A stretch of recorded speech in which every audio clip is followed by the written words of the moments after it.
Bonjour à toutes et à tous. Carlos a décrit le contexte dans lequel on dépose à nouveau cette PPRE qui fait suite à un certain nombre d'initiatives et je pense aussi à ma collègue Clémence Guettet qui a posé une question au gouvernement il y a 15 jours où nous n'avons d'ailleurs eu aucune réponse du gouvernement français. Nous sommes face au conflit le plus meurtrier depuis la fin de la Seconde Guerre mondiale avec des millions de déplacés, chaque jour des gens qui sont massacrés, des enfants qui sont réduits à l'état d'esclavage pour aller travailler dans des mines pendant que certains s'enrichissent. Et cette PPRE, elle répond aussi à un objectif, c'est-à-dire qu'il y a des moyens d'action pour la France et pour l'Europe. Il y a des sanctions politiques, diplomatiques, économiques qui sont possibles et des leviers sont à disposition des responsables politiques et nous, on est parlementaires. Donc on souhaite que la France s'engage et sorte du silence complice qui est le sien aujourd'hui et prenne des décisions concrètes. Carlos l'a évoqué, évidemment, la PPRE, elle demande des sanctions contre les responsables du M23, contre les militaires qui sont à la tête de l'armée rwandaise et contre le gouvernement rwandais. Ça passe par le gel des avoirs, la saisie de leurs biens, ça passe aussi par une interdiction de circulation au sein de l'espace de l'Union européenne tant qu'il n'y a pas de cessez-le-feu. Et c'est absolument hallucinant qu'on puisse avoir à Paris, aujourd'hui, une société de conseil minier qui soit immatriculée, qui ait son siège dans les beaux quartiers, qui soit dirigée par un des porte-parole du M23, sans que la France ne trouve rien à redire. Cette société doit être fermée, ses biens doivent être saisis. Il faut immédiatement que la France s'engage pour que nous ne puissions plus avoir des criminels de guerre qui puissent immatriculer leur société de manière absolument libre en France. Ça passe aussi par nous, par la fin de ce qu'on appelle les accords de coopération militaire avec le Rwanda. La France a un accord historique depuis 1975 de coopération militaire. Nous demandons aujourd'hui à ce que cet accord soit suspendu. Dans le même état d'esprit, en avril 2024, la France a passé ce qu'on appelle un accord d'assistance militaire avec le Rwanda qui entraîne le versement de 400 millions d'euros de la France au Rwanda. Et nous demandons que cet accord soit aussi suspendu et que les versements d'argent soient totalement arrêtés. Parce que si aujourd'hui, ces partenariats, ces accords continuent, la France sera un complice du massacre de dizaines de milliers de civils. Et nous ne pouvons pas accepter, nous, parlementaires, que la France soit complice du massacre de ces personnes-là.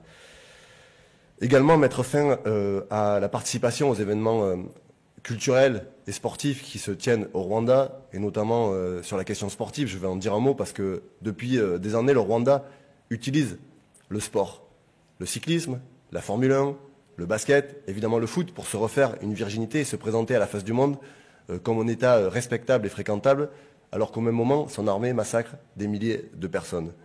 Nous demandons évidemment la fin du partenariat de la honte entre ce qu'on a appelé Visite Rwanda et le Paris Saint-Germain, qui rapporte chaque année 15 millions d'euros au Paris Saint-Germain, mais 15 millions d'euros qui sont tachés de sang et qui permettent au Rwanda chaque semaine de s'afficher sur des millions de télévisions à travers le monde.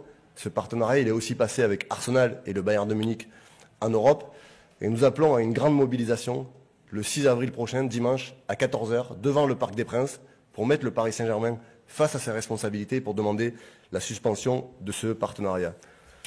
Je disais le cyclisme parce que dans les prochains mois, la Fédération internationale de cyclisme a décidé d'attribuer les championnats du monde de cyclisme au Rwanda et ils vont se dérouler du 21 au 28 septembre prochain à Kigali.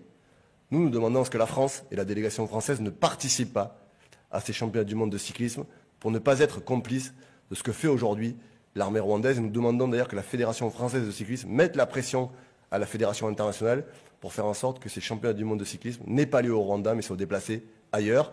Et j'ai appris aussi que le Rwanda avait candidaté pour accueillir un grand prix de Formule 1 dans les prochaines années.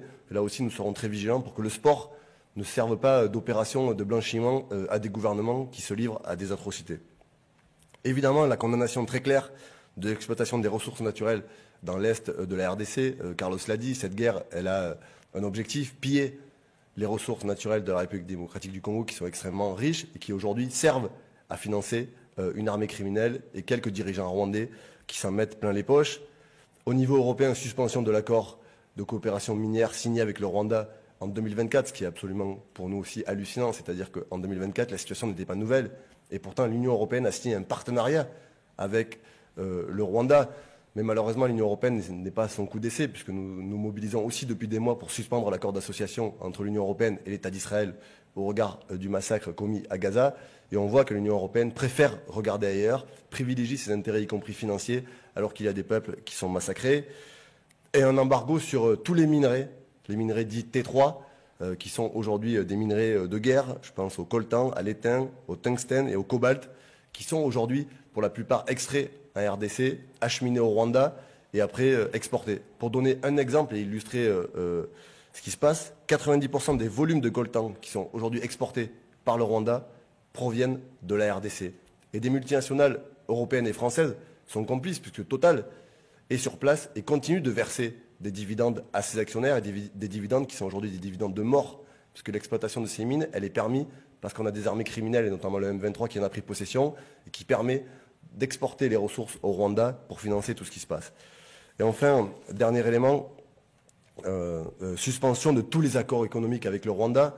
Et c'est pour nous quelque chose de très important parce que l'économie rwandaise, elle est très dépendante des aides et des partenariats extérieurs. Un tiers du budget rwandais dépend aujourd'hui d'aides ou de prêts étrangers. Donc la question du levier économique et des sanctions économiques pour faire plier un gouvernement et faire cesser ce qui est en train de se passer, elle doit être à l'ordre du jour.